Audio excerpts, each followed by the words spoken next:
Bonsoir. Les informations en bref.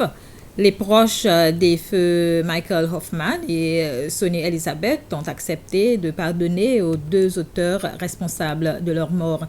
C'était lors de la première audience d'amnistie de la Commission Vérité, Réconciliation et Unité nationale. Ce matin, Jamie Marengo et François L'Espérance avaient choisi de demander l'amnistie pour leur implication dans les assassinats. Hoffman et Elizabeth avaient été tués dans un incident à Sans Souci en juillet 1983 lors d'une prétendue tentative d'acquisition d'armes à feu pour renverser le gouvernement de l'époque.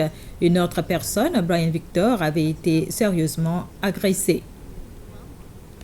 Le dirigeant de l'opposition à l'Assemblée nationale a demandé le soutien de ses collègues de la majorité pour une motion de censure contre le ministre Anthony Derjac, qui, selon lui, n'a pas déclaré avoir des intérêts dans l'entreprise Travaisery, une affaire relevant au ministère des Transports.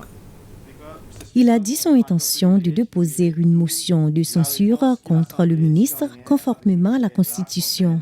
Pour cela, M. Pillet a demandé le soutien de députés de la majorité, vu que la Constitution exige la signature au moins les 2/3 des membres pour que la motion soit débattue aux séances plénières.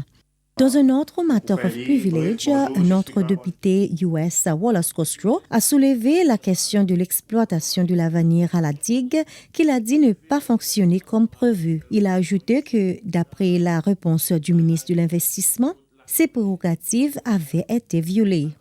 De son côté, le président de l'Assemblée nationale, Roger Mancienne, a répondu qu'il n'y avait aucune faute de la part de la ministre de l'Investissement, Devika Vidot, mais plutôt une question d'interprétation. Un sondage réalisé par le Bureau national des statistiques montre qu'il existe environ 5000 micro, petites et moyennes entreprises dans le pays.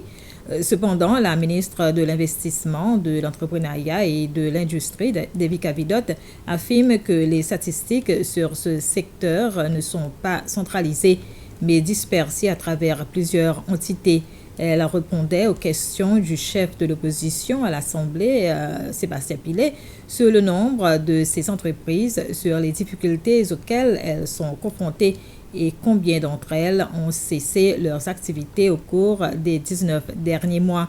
La ministre Vidot a ajouté que l'accès à l'espace ou au foncier ainsi qu'au financement font partie des défis auxquels sont confrontées ces entreprises.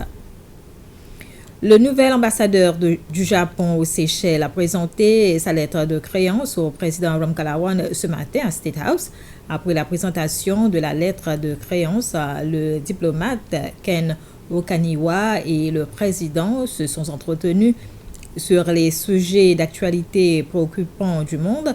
Le diplomate s'est réjoui de la transition démocratique paisible que notre pays a connue ainsi que des relations entre les deux pays qui demeurent toujours excellentes. L'ambassadeur Okaniwa a aussi rendu une visite de courtoisie au vice-président.